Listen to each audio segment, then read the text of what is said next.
And we interrupt that good jazz guitar for something even better. A look ahead at the Breeders' Cup World Championships, November 5th on a Friday, November 6th a Saturday, returning to Churchill Downs for the first time in 7 years. The best in the world through 14 races. You've got Gold Acoba in the mile, but the headliner, of course, especially from an American perspective, the Supermare, Zenyatta, 19 for 19, going for 20 for 20 in her final career start. You're watching NTRA Live.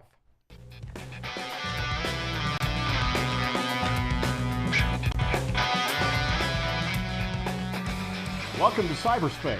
I'm Randy Moss, joined by the wingman, Eric Wing here. We're going to go through all 14 Breeders' Cup races. We don't really have a set time to end this thing other than the fact I've got a flight to catch. We'll try not to be boring, but there's a lot to talk about. There's a lot to talk about. I mean, we could probably spend a half hour on each race. Now, I don't think this is going to go 7 hours, but yeah, that's the nature of the Breeders' Cup. Full fields, competitive fields, very difficult handicapping puzzles. Yeah, a lot of handicapping angles to discuss. We're not going to be able to get into all of them, of course, but we're going to take this chronologically. We'll start with Friday. We'll go race by race, and of course, leading off, the leadoff hitter on Friday for the Breeders' Cup, once again this year, is the Breeders' Cup Marathon. Now, think a 6 furlong race at Churchill Downs, except they go around again. 1.75 miles. Here were the 13 horses that were pre-entered. There are no horses on the waiting list in the marathon. This is it right here. And the one addition, I guess you could call it an addition, he was pre-entered. Number 6 on the list down there, Awesome Jim, was expected to run in the dirt mile. That was his first preference, but the late breaking news is that Awesome Jim is instead being pointed for this race, for the marathon. The odds there you see are from Brad Free of the Daily Racing Forum. He took care of all the Friday odds. Mike Watchmaker provided the line through drf.com for the Saturday races. But you see Giant Oak, according to Brad Free at least, is the early 7-2 favorite here. Now, to me, this is a very evenly matched race. I mean, you look at these horses have taken turns beating each other. El Dafur, Alcomo, even Atoned, horses like that. I mean, when they run, even when they run 1.5 miles, they're right there together at the finish. But what I did in my top 5, and I know this is 12-1 if you saw on the line. Awesome Jim, right? He's never gone past 1.25 miles, which could be an issue. But he's been running against grade 1 competition, grade 2 competition at times. These other horses, the marathon type horses, are not your best horses in America. Awesome Jim has been knocking heads with the best horses. Don't know if he can go that far, but to me, he's the best horse. Yeah, I mean, I agree with the way you see it. I see 3 distinct groups of horses. The Americans who have been running 1.5 miles and, like you say, beating each other. Horses like Awesome, again, who maybe have a class edge over those other Americans but haven't gone this far. And then, this is not to be overlooked, the Europeans, who not incidentally have won this race in each of its first 2 runnings. Yeah, it's hard to gauge with a horse like Awesome Jim. I mean, exactly how far can he run? He's never been past 1.25 miles. You can't really train horses for 1.75 miles, you know? I mean, you can try. The trainers in this country certainly don't have any experience doing it. They can either get the distance or they can't, and Awesome Jim certainly has the right running style. Giant Oak is a horse that ran really well, along with AU Minor, chasing Reading Colliery in the Hawthorne Gold Cup. That was kind of a flukish race. It was a race very strongly run early.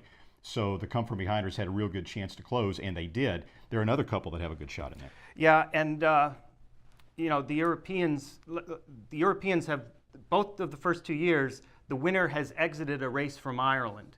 And we do have one horse who fits that description to a T, and that's Bright Horizon from the Aidan O'Brien stable.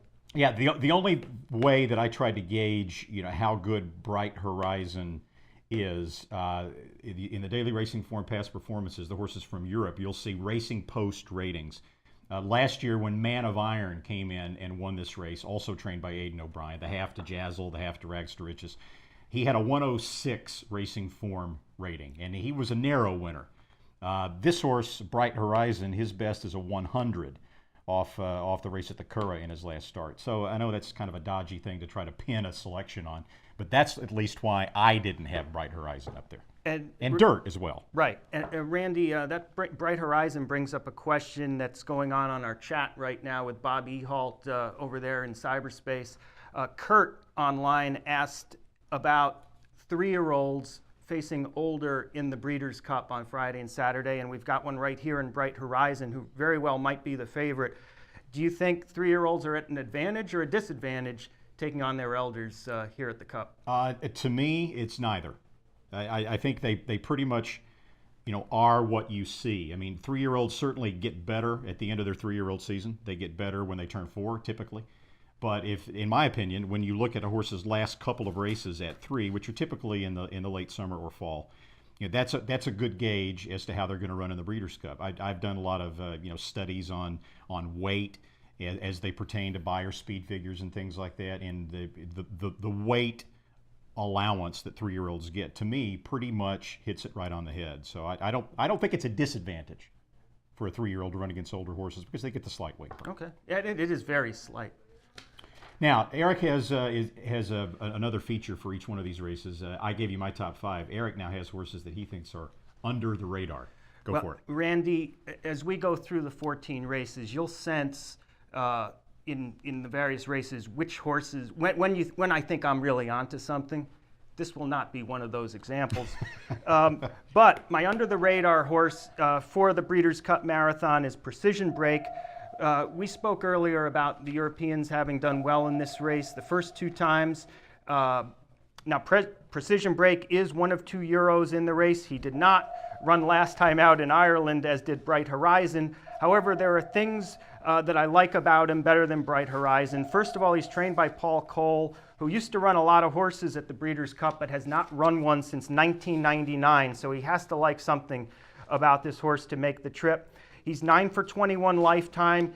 You know he can get the distance, unlike the Americans. Won 4 of his last 5 on Polytrack, which might be something of an approximation for dirt. And the other thing, if you look at his breeding, whereas Bright Horizon is by Galileo out of a Carleon mare, look at the breeding on Precision Break. Silver Deputy out of Tabasco Cat. That'll tell you that he's a Kentucky bred. And with that Silver Deputy Tabasco Cat combination, should there be any moisture in the track, that will only move him up further. So I'll take a proven stayer who at least has the pedigree to like dirt. And with Gabriel's Hill and Temple City both in the race, you are going to get an unusual amount of pace for a 1 3/4 race. All right, that's the marathon. Just think in terms of a handicapping seminar. That's basically what we're doing here, rather than a TV show. So when we look down, there's no way we can go through 14 races without looking down an awful lot at the notes and at the past performances that we have.